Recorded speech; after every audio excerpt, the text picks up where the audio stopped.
നമസ്കാരം. 2024 ലോക്സഭാ തെരഞ്ഞെടുപ്പിലേക്ക് കേരളത്തിൽ നിന്നുമുള്ള ആദ്യ സ്ഥാനാർത്ഥിയെ പ്രഖ്യാപിച്ചു കഴിഞ്ഞു. കേരള കോൺഗ്രസ് എം ആണ് സ്ഥാനാർത്ഥിയെ പ്രഖ്യാപിച്ചത്. കോട്ടയം ലോക്സഭാ മണ്ഡലത്തിൽ നിന്ന് തോമസ് ചാഴിക്കാടൻ ഇത്തവണ ജനവിധി തേടും. നിലവിൽ ഇതേ ചാഴിക്കാടൻ കോട്ടയത്തെ MP ആണ്. പക്ഷേ ചെറിയ ഒരു മാറ്റം ഉണ്ട് എന്ന് മാത്രം. കഴിഞ്ഞ ലോക്സഭാ തെരഞ്ഞെടുപ്പിൽ UDFൽ നിന്നുകൊണ്ടാണ് തോമസ് ചാഴിക്കാടൻ ജനവിധി തേടിയത്.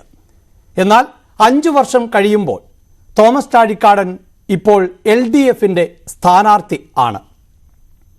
കഴിഞ്ഞ തെരഞ്ഞെടുപ്പിൽ തോമസ് ചാഴിക്കാടന്റെ കുറ്റവും കുറവും പറഞ്ഞവർ, പോരായ്മകൾ ഉയർത്തിക്കാട്ടി വീടാന്തരം കയറിയിറങ്ങി തോമസ് ചാഴിക്കാടനെ തോൽപ്പിക്കണം എന്ന് ആവശ്യപ്പെട്ടവർ ഇത്തവണ തോമസ് ചാഴിക്കാടന് വേണ്ടി സ്തുതിഗീതങ്ങൾ പാടും. അതേസമയം ചാഴിക്കാടനെ വിജയിപ്പിക്കണം എന്ന് ആവശ്യപ്പെട്ടവർ പരാജയപ്പെടുത്താൻ കച്ചകെട്ടി ഇറങ്ങും.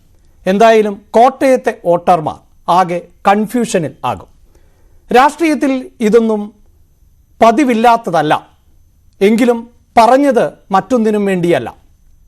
രാഷ്ട്രീയത്തിനു വേണ്ടി തല്ലാനും കൊല്ലാനും ചാവാനും ഒരുങ്ങിയിരിക്കുന്ന സാക്ഷര കേരളത്തിലെ ചിലരെങ്കിലും ഇത്തരം രാഷ്ട്രീയ തമാശകൾ ആസ്വദിക്കാൻ പരിശീലിക്കണം.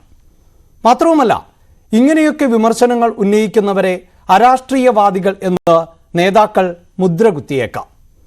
രാഷ്ട്രീയം എന്ന വാക്കിൻ്റെ അർത്ഥം രാഷ്ട്രത്തെ സംബന്ധിക്കുന്നത് എന്നാണ്, അല്ലാതെ കക്ഷി രാഷ്ട്രീയത്തെ സംബന്ധിക്കുന്നത് എന്നല്ല. പക്ഷേ നേതാക്കൾ അങ്ങനെ ഒരു നരേഷൻ വർത്തമാന കാലഘട്ടത്തിൽ നടത്തിയിട്ടുണ്ട്. എന്തായാലും ഇഷ്ടമുള്ള രാഷ്ട്രീയ പാർട്ടികളിൽ വിശ്വസിക്കാനും പ്രവർത്തിക്കാനും പ്രചരിപ്പിക്കാനുമുള്ള സ്വാതന്ത്ര്യം നമ്മുടെ രാജ്യത്ത് ഉണ്ട്. ആ സ്വാതന്ത്ര്യത്തിനു വേണ്ടിയാണ് നമ്മൾ എല്ലാവരും നിലകൊള്ളേണ്ടത്.